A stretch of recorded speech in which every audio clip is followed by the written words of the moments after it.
Benvenuto nel podcast AfterBurners. Sono il tuo esposito Samone e el episodio 7. And with me is Wes Spearman and Henry Buxton. What was that? I was not expecting that at all. Huh? I was not expecting that at all. Oh, fair brilliant. play. If that's accurate, that's pretty good from you. So, lads, how are you today?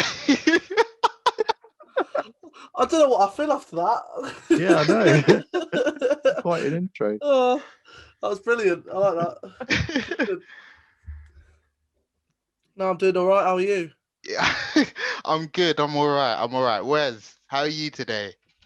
Yeah, all good. Lovely and sunny day compared to Yeah. This is quite nice today, isn't it? It was snowing here yesterday morning, believe it or not. That's snow very I really don't know nice. I don't know what it is with the weather, but somehow It's the mad. country's getting 4 seasons in April. So Yeah. well, Mad. Yeah. to all of those who may or may not have noticed, I just introduced the podcast in Italian. So just because. I think we noticed, Sam. whether we understood it, we're not sure. All right. So right, it's race week in Imola. Formula One's back again. But before we get into that, we're gonna go from Imola to Rome, to the capital, where last weekend we had Formula E-Prix, not one but 2 races in Formula E. And Wes, you watched it, and what did you think of it? I mean, both races were just manic, weren't they? Especially the first one. I mean, the first one on Saturday, I mean, it started all before the race with that crash involving Oliver Turvey, Jake Dennis, and John-Eric Verne in practice. Luckily, they were able to get all cars ahead and all drivers were okay as well. And then John-Eric Verne, after having that crash in practice, went on to win the race on Saturday. I mean, what a comeback, and fair play to all the DSP mechanics for getting that car ready and eventually a race-winning car as well. I mean, what a drive from him, starting in 5th, working his way up to 1st. And I have to mention the 2 Jaguars. I do quite like the Jaguar team, and Sam Bird as well, starting in, was it P10 and P12? P10 and P12, P12, Sam Bird, Mitch Evans. Yeah. Both of them finished on the podium. I mean, there was a little bit of help with a few laps to go when there was that crash. Was it both Mercedes, Van Dorn and Nick de Vries, crashing out on literally one of the last laps, and the race eventually ended on the safety car because of it. I feel a bit sorry for Stoffel Van Dorn on Saturday because of that crash. He got pole by a couple tenths, I think, and then crashed out down the hill, I believe, going into turn 7. Took his teammate with him, which you never ever want to do in any form of motorsport, and I think took someone else out as well, one of the Venturis. But he got his redemption on Sunday, didn't he? Won the race on Sunday, and just shows. I mean, Mercedes they seem pretty good this year. Nick de Vries won the first race of the season in Adria, and Stoffel's won this one in Rome. So they seem quite a good team this year, and probably potentially one of the teams to beat. But my favourite team, Jaguar, they're currently leading the constructors teams, whether it's called in Formula E, that championship there. But I'm quite happy after the Rome races. Yeah. Henry, we'll come to Imola in a second. Yeah, don't worry. So and then there was then there was Sunday's race. If you think Saturday's race was bad, well, not bad, but chaotic. Yeah, exactly. Envision Virgin Racing. Wes, correct me if I'm wrong. Nick Cassidy. He was on pole. But it didn't quite work out for him, especially on the first turn. And having crashed out, he didn't finish the race. No, it was a bit unfortunate for him going into literally the first corner of the race. I believe there was a software issue where he just tapped the brakes to slow the car down, and then all 4 brakes just completely locked up, causing him to overshoot the corner and go into a bit of a spin. And then was on the last, again, pretty much the last lap of the race as well. When no, I'm thinking of another another race incident. But after the hairpin, I think it was Oliver Rowland who took the attack mode fairly early on, Yeah. and then tried to take him into a right-hander and just completely stuffed him up into the wall in no space at all to get around the corner, and that was the end of Cassidy's race, unfortunately. After having such a good start with qualifying on pole, similar sort of vein to what happened to Stoffel van Dorn the day before on Saturday, qualified on pole, but then didn't finish the race. Unfortunate for both drivers, but again, that last lap incident, which I was trying to get across, was it the 3-car incident between? I can't remember. Was it one of the Porsches? Sam Bird was involved. He was in the sandwich between them, but Yeah. And I yeah, think Nick de Vries as well. Yeah, Of the the poor Mercedes, weekend yeah. for de Vries, crashed out in Yeah, both poor weekend. races, and yeah, I feel a bit sorry for him, but Mm. that's just what you get with Formula E. You get exciting, chaotic races. They are shorter than F1 because the batteries I don't think they last long enough to be quite. But at least they don't have to change cars halfway through with these Gen 2 cars. Yeah, that's just what you get: manic, chaotic, but overall exciting racing, which hopefully we're going to see some more this weekend. Yeah, exactly. I agree with you. And that was the Formula E roundup.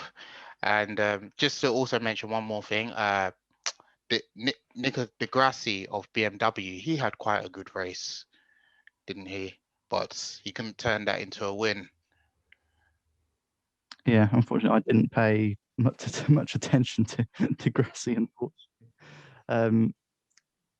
But yeah, I mean, he's a good driver. He's won quite a few races in Formula E, I believe, and yeah, it's only a matter of time until he gets his mojo back and gets back on the podium and maybe win a few more races. Indeed. And so we travel from Rome to the north of Italy to Imola now, where we have Formula One is back. Back again.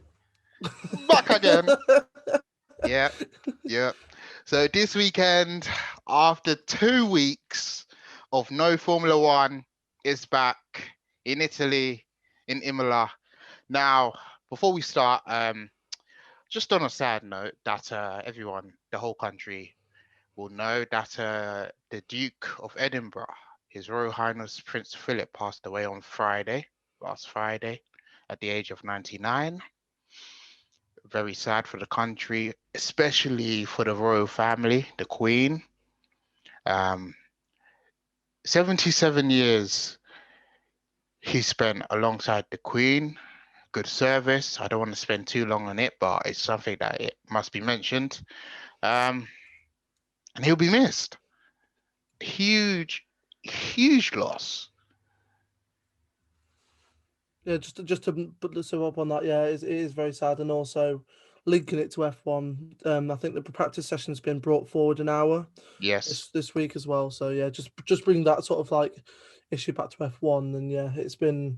I don't know what time it was before, but it's been brought forward an hour as respect to the funeral that's happening on Saturday. Yes. Just recently said that. So I think qualifying on the Saturday will take place at 1 p.m. UK time. The race on Sunday will go ahead, but I think practice 3 will take place, if I'm correct, around 12-ish UK time. Then there's practice 2 and everything on Saturday is just an hour before it should be. That's it. So into Imola we go, and well, the Imola GP, also known as the Emilia Romagna, formerly known as. Is that right? I thought you'd learned Italian, Sam. Is it Emilia Romagna or something? Romagna or Emilia something like that. Romagna. It's Yeah, that's it. Yeah, we all got it wrong. However, any Italians listening, history says that it used to be known as the San Marino Grand Prix. Correct. Now, and if you know, it was quite a dark, well, as they say, a dark weekend, because the 1994 San Marino, as it was originally known, Grand Prix, was quite a sad weekend because Brazilian Formula One driver Ayrton Senna sadly lost his life in that Grand Prix. Another driver did, but I can't quite remember his name. Roland Ratzenberger Roman Ratzenberger, that's it. in Thank you, qualifying the Wes. day before. Yeah, and it was really sad. It was really sad. I think almost what 26, 27 years ago that happened. Yeah, and it's really, really sad. Well, and the first GP of that circuit was in 1980, and I'm just reading some facts from it. Well, it's a race distance of 309 kilometers, the length being 4.9 kilometers, and the lap record for the race was set by Lewis Hamilton last year with a 1:15.484, which, well, it brings us to the current season. Well, where do we start? Formula One's back, and we're gonna see another Max Verstappen versus Lewis Hamilton race, maybe. Lads, let me get your opinions. Boys, starting with you. Hopefully, we get to see a bit of a tussle again at the start. I think that Max Verstappen was cruelly had the race stolen from under him last week. Really, I mean, he should have really won it. He was the most dominant over the weekend. He got the pole. He had such a good driving race as such. So, yeah, it was quite cruel that he got it taken off him. So hopefully, we get another sort of tussle, and let's hope that the person who wins the race actually fully deserves the race win and has a good drive throughout the weekend. And sorry, Wes, before you speak, track limits was quite a big issue in Bahrain. So, well, Wes. Well, luckily with Imola, they have, because I think it's obviously an older circuit than Bahrain, they have grass and gravel as their sort of off runs. Is that the right term? I can't quite remember. Runoff areas, yeah. Runoff, yeah, not off run, other way around. But yeah, hopefully track limits shouldn't be as ambiguous as they were in Bahrain because of that grass. If you go off the curb, you go straight onto the grass or that little sort of green, is it artificial turf or something like that? That was obviously give the car much less grip. I mean,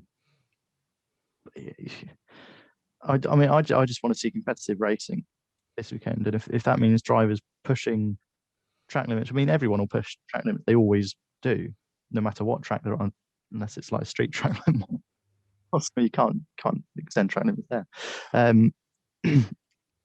But yeah, I mean, hopefully the stewards will get their act together. I don't think we'll see too many drivers completely running off the track because, as I say, of that grass and gravel, if you get stuck on that, then things don't usually end up all too well.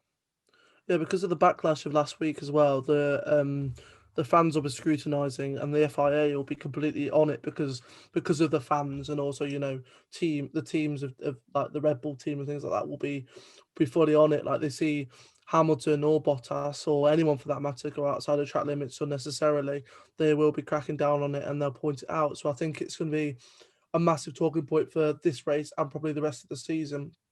Because of that, because of Hamilton being let go so much. So, but I also hope it doesn't sort of shadow the season in a way. Like we don't really want to be arguing about track limits. We want to be arguing about who's the better driver, who deserves the race win, stuff like that. So, hopefully it doesn't overshadow the race as such, and I don't think it will. But just in case, I hope that it is sorted and it is cracked down upon, and it's something that we don't really need to talk about too much. One of the fastest tracks on the season with its narrow straights. Who do you think the track suits more for the teams? I would say Mercedes. But I say that, but then we saw in Bahrain. Bahrain's another sort of power track, if you like. But Red Bull had the fastest car there. I don't think too many people will question that. I think Hamilton, as superb a drive as it was at the end of the race, despite going over the track limits 29 times, Red Bull was still ever so slightly the quicker car. And hopefully we can see more of that this weekend in Imola. But I think Mercedes, with that power unit, their power unit is just so strong. We might see Aston Martin make some gains as well. Again, with the Mercedes power unit, essentially same car as Mercedes. I can get away with saying that without too much trouble. I mean, as Henry said, you just want to see that scrap between Verstappen and Hamilton up front, because that's what people want to see. They want to see a competitive championship after so many years of Mercedes dominance, Hamilton dominance.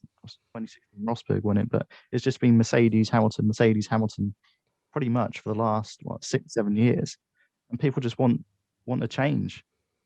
And if we can get that fight between Verstappen, Hamilton, Red Bull, Mercedes, then that's only going to be good for fans and people interested in the sport, getting people interested in F1. Obviously, Drive to Survive has helped with that quite a bit. Yeah, I'm just really looking forward to this weekend. Imola, as you say, one of the fastest tracks and one of my favourite tracks as well, personally.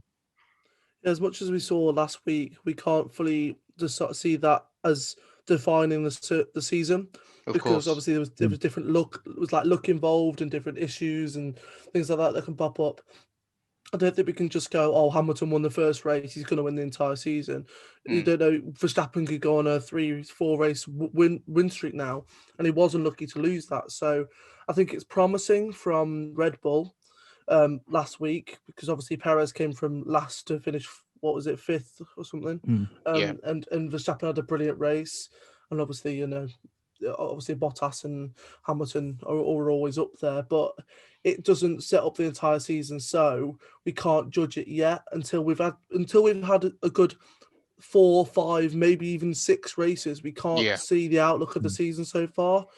You don't know, but one team might technically at the moment be better than Mercedes. I don't think there is, but we just didn't see them as well. I think last race, don't think Alpine got as much as they should have done. Just they didn't show their strength, because I think they are a good team. I don't think Aston Martin got as much as they could either, because of Vettel being down there.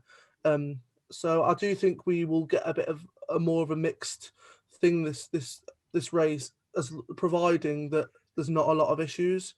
So yeah, I think we should just go to this next race with an open mind, pretend it's the first race. Don't base it on anything, and then once we get fully into the season, like in a month's time, then ask me again of what I think about the season, because you just can't judge it off the first race. Of course.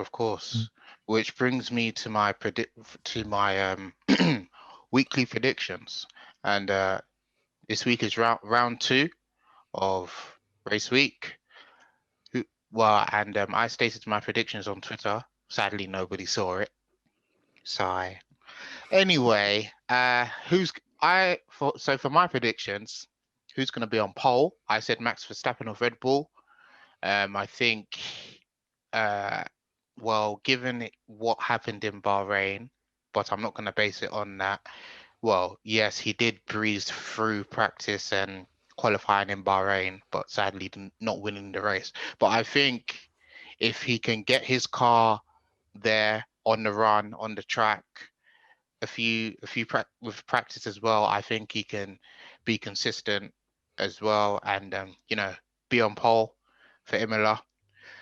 As for race winner, I said Lewis Hamilton. Lewis Hamilton's going to win the race. I'm not going to go too much into why, but just for sake of his name. But I think the last one might raise a few questions actually for my driver of the day, and I think because it's the first of his home race for his race manufacturer, I think he can actually, put in a good drive. I just hope that he can do this. I say it because Ferrari's Charles Leclerc, it's the first of 2 Italian races. So you want to put a good impression for Italy and Ferrari. And I think with a teammate of Carlos Sainz, it could really push Leclerc as well. So if Leclerc can have a good drive, I'm not saying he's going to win the race because, well, last week he finished in the top 10. I think he finished 6 or 7. But yeah, if he can, be consistent, have a good drive, time is very important. So, but yeah, driver of the day, Charles Leclerc or Ferrari? Cool. Good predictions there, I think. Henry? Go on, Where's Buxton. do you want to go next? Have you got one? Have you already got yours? Because I have to think No, of the top of my I head. haven't. Yeah, so am I. I think I've got an idea of who I think is going to be on pole. I think about the race winner, and then driver of the day is so random. Like Yeah. it's literally a lottery of who you pick. Yeah. Because you don't know what's going to happen in the race. Right, so I'll go first then. Pole, because of last season, I think the racetrack suits him. I think he needs this for his confidence. I'm going for Valtteri Bottas on pole. I think that the racetrack suits him. His aggressive, no nonsense driving style. The straights, he's good on the straights, and I think he'll replicate last season and get on pole again. Yep. Good shout. It's hard to see anyone else winning the race but Lewis Hamilton. But do I have to predict that he's going to win it? Do you know what? I'm going to throw a spanner in the works. He's not going to win it. I'm going to go for Valtteri Bottas, pole to win. He's going to win it. Valtteri Bottas is going to win this. He'll win this Grand Prix. Just watch. So Valtteri Bottas pole, Valtteri Bottas win. Driver of the day, Valtteri Bottas, because he's won it, hasn't he? Valtteri Bottas, 1, 2, 3. That's my prediction. Do you know what? Just next week's podcast, you'll look at me and go, you know what? He's got it all right. Valtteri Bottas, all 3. From practice. From pole to race win, he'll do a full. He'll win it. Pole to win it, and he'll get driver of the day because he's done that. Wow. Fastest lap as well. Fastest lap? Doing his fastest lap's hard, isn't it? Yeah. Because somebody could come out and go, we need the extra point. We'll go out. Go on, fastest lap, Valtteri Bottas. Wow. I'm going for a Bottas. All four. Very interesting. Go on. I don't even. You can honestly, you can take the mick out of me next week when I've got it completely wrong. When it's a Verstappen and Hamilton duel again, you can judge me on that. But no, right now I'm saying Valtteri Bottas is going to get all 4. Where's Spearman? It's down to you. Yeah. Again, thinking about it over the last 5-10 minutes or so, I've actually started to lean towards Bottas pole as well. I think he'll get pole. I think, as Henry said, it's the track. I'm right. I think it's the track that will suit him. And you know what? I think he'll win the race as well. Pole to win as well. It's a bold claim. Very I don't think he'll get driver of the day. I'm going to go again a bit outside the box. I'm going to go Lance Stroll, driver of the day. Okay. Why? Okay. I'm not too sure. I'm questioning. I think Stroll is a good driver. I think do people vote for him? Are fans going to vote for him? I'm not. That's really, the thing. He's not really liked on the grid, is he? But the thing is, if he has a good race, because I don't think he'll start top 10, but if he can climb, say from 15th to 6th, 7th, then I reckon he'll be in with a good shout getting driver of the day. Aston Martin had a poor weekend in Bahrain, so they'll be quite keen to bounce back from that. And again, I think Imola will be a track that suits their cars, suits their drivers. Whether what I'm saying is complete bollocks, we'll find out next week. Got to get a bleep machine out. But yeah, Lance Stroll, let's go for it. Yeah, we say this, but it's just going to end up being a Verstappen Hamilton duel again, isn't it? One of them will get fastest lap, the other will win the race, and we'll get a completely out there person lap. I mean, Yuki Tsunoda winning driver of the day. Hopefully, Max Verstappen can actually finish the race in Imola, because if you watched last season's race, that battle with Valtteri Bottas, but the Dutchman, went off track into the gravel, ended up not finishing the race. And let me ask you this: after the race, there was the top there was the top 3 finish. Hamilton finished first. Who finished third in the race? In last year at Imola, Yeah. Who finished third? is this a trick question? N- Was no, I don't think so. Imola last season? Yeah. Wasn't it one of the racing points? Was it Perez? No. Was it a Mercedes 1-2? Yes, it was. So I think third, so. Third at Yeah, it was. Imola? It was. third. I don't think it was Albon. Because No. I think he got a podium in Bahrain and another track. Was it Danny I Rick? can't- Ooh. That's a very good shout. He got one What- in. what did you say? Danny Rick. Yes, it was. It was Daniel Ricciardo. I saw the Renaults behind you. I was like, I'm pretty sure he came third. I was like, in one of the Italians who came third. Because I remember Yeah. Monza was all over the place, wasn't it? Yeah, It was. he It was. came third at Mugello as well. Yeah. Yep. I think. That's it. Yeah, that was But around the race. Verstappen's got a very poor record in Italy. I mean, I'm just looking at this week now. 2015, he finished 12th. Toro Rosso. 2016, 7th. 17 and 10th in 2017. 5th, 2018. 8th in 2019. 2 DNFs, Monza and Mugello last year, and then three DNFs in all the Italian GPs last year. Monza, Mugello, and Imola. So he's only finished. So he's only finished twice. So he's only finished in the top 10 twice in the last. 3 times. Yeah. Oh, okay then. 3 times in the last 6 years. Yeah. Well, coming to just closing for the Imola GP, closing the podcast on Friday.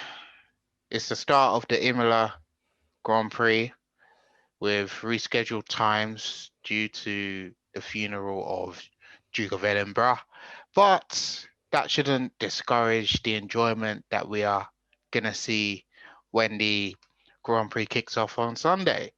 So I have been your host, Samuel Oni. Not going to do it in Italian again, are you? No. Ciao. No. Ciao. Ciao from me, Samoni. Where's Ciao. If that's goodbye, I can't and our remember. guest, Henry Ciao, Buxton? I think ciao is goodbye, isn't it? Yeah. I think so. Benvenuto. No, is that right? No, that's welcome. That's welcome. Yeah, I don't know. Bye. I'm English. I'll see you soon. Yeah, see you soon. And the next Grand Prix, I believe, staying in Southern Europe, we are off to Portugal for Portimao. Yeah, next week will be a review and a preview. I'll have to fit it all in. 2 in 1. Review and preview. Yeah. Well, bye-bye and see you next time.